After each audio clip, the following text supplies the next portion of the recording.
الحمدللہ رب العالمین والصلاة والسلام علی رسولہ الکریم اما بعد فاعوذ باللہ من الشیطان الرجیم بسم اللہ الرحمن الرحیم ان الشرک لظلم عظیم صدق اللہ العظیم۔ واجب الاحترام سامعین، السلام علیکم ورحمۃ اللہ وبرکاتہ۔ آیت کریمہ کا جو معنی ہے وہ یوں ہے: بے شک شرک ظلم عظیم ہے، اللہ کا قول سچا ہے جو بڑی ہی عظمت والا ہے۔ عزیزان گرامی قدر، شرک کی تعریف کافی عرصے سے اس کی تشریح کے ساتھ چل رہی ہے کہ شرک یوں ہوگا کہ ایک صفت میں دو یا دو سے زیادہ بالکل اسی طرح ہوں جیسے پہلا ہے تو شرک ہوگا، اگر فرق ہوگا تو شرک نہیں ہوگا۔ کل بات کی تھی کہ شرک کا تعلق کلیتاً، مطلقاً اور سراسر اعتقادی ہے، ذہنی ہے۔ اس کا تعلق دل سے ہے، ذہن سے ہے۔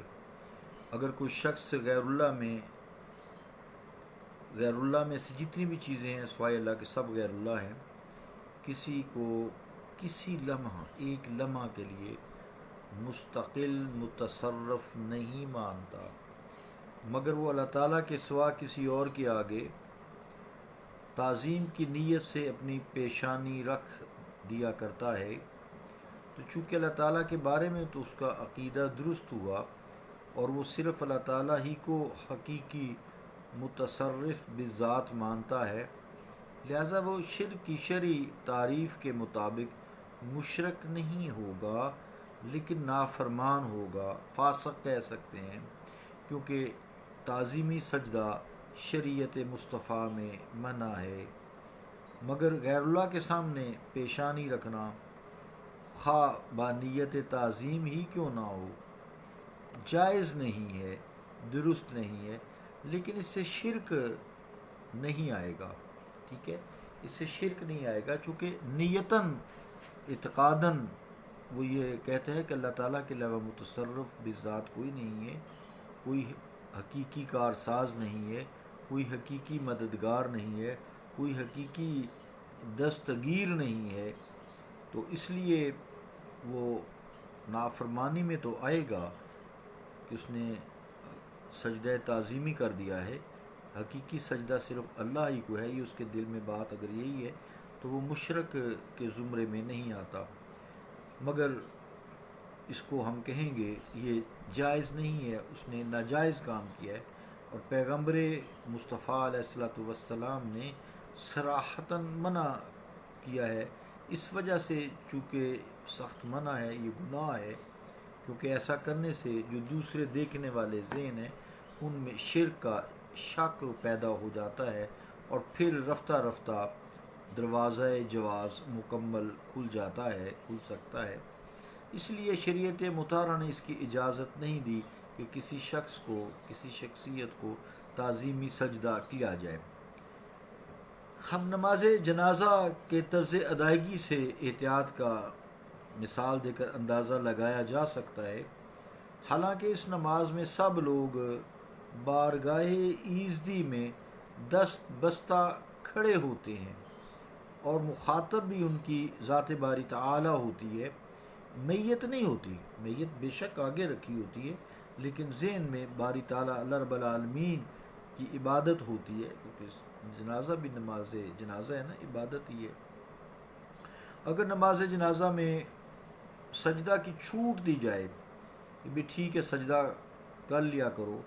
تو چھوٹ نہیں دی گئی، چھوٹ دی جاتی تو اس لحاظ سے بالکل درست تھی کہ سجدہ تو میت کو نہیں ہے، چونکہ بندے تو دل سے سجدہ کر رہے ہیں، بے شک میت سامنے ہے، سجدہ تو اللہ تعالیٰ کو کیا جا رہا ہے، مگر یہ ہوتا کہ نماز جنازہ میں اذن سجدہ اسی لیے نہیں دیا گیا کہ اس میں میت کی جانب سجدے کا اشتباہ ہے، دیکھنے والا کہتا ہے کہ شاید یہ میت کو سجدہ کر رہے ہیں، لہٰذا اگر نماز جنازہ میں رخصت سجدہ ہوتی تو اس کے در پردہ میت کی قبر کو سجدہ کرنے کہ جواز کی بھی غمازی پائی جا سکتی تھی۔ اسی بنا پر شارع اسلام مصطفیٰ کریم صلی اللہ تعالیٰ علیہ وآلہ وسلم نے شریعت مطہرہ میں نہ خود کسی نماز جنازہ میں رکوع کیا، نہ سجدہ کیا، اور نہ ہی اپنی امت کو اس کی اجازت عطا فرمائی۔ تو ساری گفتگو سے جو چل رہی ہے، مطلب یہ ہے کہ کوئی ایسا انسان کو کام نہیں کرنا چاہیے کہ دیکھنے والے کو شک گزرے کہ یہ سجدہ کر رہا ہے یا شرک کر رہا ہے، چونکہ شرک کا تعلق یا ایمان کا تعلق تو دل سے ہے، نیت سے ہے، جبکہ اس کی نیت صاف ہے۔ نیت نظر نہیں آتی، جسم نظر آتا ہے، ماتھا ٹیکا ہوا نظر آتا ہے۔ عزیزان گرامی، ایک قدر لوگ بزرگان دین کی، اپنے استادوں کی، ماں باپ کی، اپنے شیخ کی، پیر کی، بزرگان دین کی، شہداء کی، صدیقین کی، انبیاء کی خصوصی طور پر، اور خصوصی طور پر مصطفیٰ کریم علیہ الصلوۃ والسلام کی، تو یہاں جب یہ اس دار فانی سے یہ لوگ چلے جاتے ہیں، من النبیین والصدیقین والشہداء والصالحین وحسن اولئک رفیقا، اور یہ تمہارے کتنے اچھے ساتھی ہیں۔ تو جب یہ ساتھی چلے جاتے ہیں اس دار فانی سے، تو اگر ان کی کوئی جائے دفن ہوتی ہے، اس کے اوپر مزار ہے یا نہیں ہے، جیسا کہ جنت البقیع میں تو کسی کا مزار نہیں ہے نا، سارے لوگ زیارت کے لیے جاتے ہیں، اور پھر اگر وہاں کو مزار ہے یا قبر ہے تو ان کے دین جو مزار ہیں بزرگان دین کے، تو وہاں جانا اور بوسہ دینے کے خلاف ہے، کیونکہ اس سے اشتباہ سجدہ پیدا ہوتا ہے، اور جو لوگ اس طرح کرتے ہیں دیکھنے والے ان کو پھر مشرک کہتے ہیں، فتوے جاری کرتے ہیں، جبکہ وہ مسلمان ہی رہتے ہیں۔ اس سے ظاہری اعمال سے تو کچھ نہیں ہوتا، البتہ جیسے میں نے کہا نافرمان تو ہوتے ہیں نا۔ یہ قول حق تو یہی ہے، اس لیے یہ چھپانا بھی نہیں چاہیے۔ تو یہ ساری باتیں ہمیں بزرگان دین سے معلوم ہوئی ہیں، قرآن کریم سے معلوم ہوئی ہیں، احادیث مبارکہ سے معلوم ہوئی ہیں۔ جسٹ لوگ بزرگان دین کے مزارات پر یا قبور پر یا قبرستان میں حاضری دیتے ہیں کہ اس لیے دیتے ہیں کہ وہ اللہ تعالیٰ کے مقبول بندے تھے،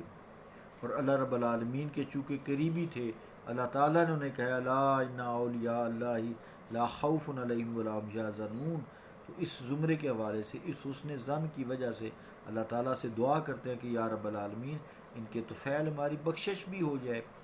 تعظیماً ان کے مزار کو بوسہ دے دیتے ہیں، ٹھیک ہے۔ تو وہاں دعا بھی کرتے ہیں، اللہ کی بارگاہ میں اللہ سے دعا کرتے ہیں، ان سے تو نہیں کہتے کوئی اپنی حاجت، ان کو تو نہیں کہتے، اللہ تعالیٰ کی بارگاہ میں اپنی حاجات پیش کرتے ہیں، اپنی ضروریات پیش کرتے ہیں، اپنی پریشانیاں پیش کرتے ہیں۔ پھر کچھ لوگ ان کی خدمت میں اگر وہ زندہ ہیں یا دار فانی سے رخصت ہیں، مزارات ہیں، تو وہاں جو رکھا ہوتا ہے روپیہ پیسہ اکٹھا کرنے کے لیے غلہ ہوتا ہے، تو اس گلے میں جو ہے وہ لوگ کچھ نذرانہ بھی عقیدت سے پیش کر دیتے ہیں کہ بھئی یہاں لوگ آتے ہیں، روٹی کھاتے ہیں، پانی پیتے ہیں، یہاں سے بھی لوگوں کی ضروریات زندگی پوری ہوتی ہیں، پیٹ بھرتا ہے۔ وَيُطْعِمُونَ الطَّعَامَ، ٹھیک ہے نا، وَيُطْعِمُونَ الطَّعَامَ مسکینوں، میں آیت شاید بھول رہا ہوں، وَيُطْعِمُونَ الطَّعَامَ مسکینوں یتیماں و مسکینوں و اسیرا، کہ لوگوں کو کھانا کھلاتے ہیں۔ انما نطعمکم لوجہ اللہ، ہمیں آگئی آیت یاد آگئی، وَيُطْعِمُ الطَّعَامَ عَلَىٰ حُبِّهِ مِسْكِینًا، اب آگے حُبِّهِ، اللہ کی محبت میں، اللہ کی محبت میں، مزار پہ اللہ کی محبت میں۔ وَيُطْعِمُونَ الطَّعَامَ عَلَىٰ حُبِّهِ مِسْكِینًا وَیتیمًا وَاسِیرًا، اب بات یاد آئی ہے کہ وہ کھانا کھلاتے ہیں اس کی محبت میں، یتیم کو، مسکین کو، اسیر کو، قیدی کو۔ انما نطعمکم لوجہ اللہ لا نرید منکم، وہ جو کھانا کھلاتے ہیں لوجہ اللہ، اللہ تعالیٰ کی رضا کے لیے ہوتا ہے۔ انما نطعمکم لوجہ اللہ، وہ اللہ تعالیٰ کے لیے ہوتا ہے، وہ اس کے لیے کوئی جزا بھی نہیں مانگتے، کوئی شکرانہ بھی نہیں مانگتے، کوئی لوگ شکریہ میرا ادا کریں۔ لا نرید منکم جزاء ولا شکورا، آیت کا اگلا حصہ ہے انما نطعمکم لوجہ اللہ، انما نطعمکم لوجہ اللہ لا نرید منکم جزاء ولا شکورا۔ تو وہ کھانا کھلا کے بس ختم، اللہ کی رضا کے لیے کھلایا ہے۔ تو اس طرح وہ کوئی نذرانہ پیش کرتے ہیں یا خود کھلا دیتے ہیں، یا وہ نذرانہ پیش کر دیتے ہیں بھی یہاں کے جو کرتا دھرتا ہیں، جو انتظامیہ ہے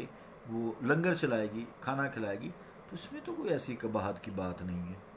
اور نہ ہی کوئی شریعت مطہرہ نے ایسے امور سے روکا ہے، اور نہ ہی ہمیں کوئی ٹھوس ثبوت بھی ملتا ہے، بلکہ کھلانے کا وَيُطْعِمُونَ الطَّعَامَ عَلَىٰ حُبِّهِ مِسْكِينًا وَيَتِيمًا وَأَسِيرًا، اور پتہ نہیں کون کون سے مسکین، غریب، فقیر کھا جاتے ہیں،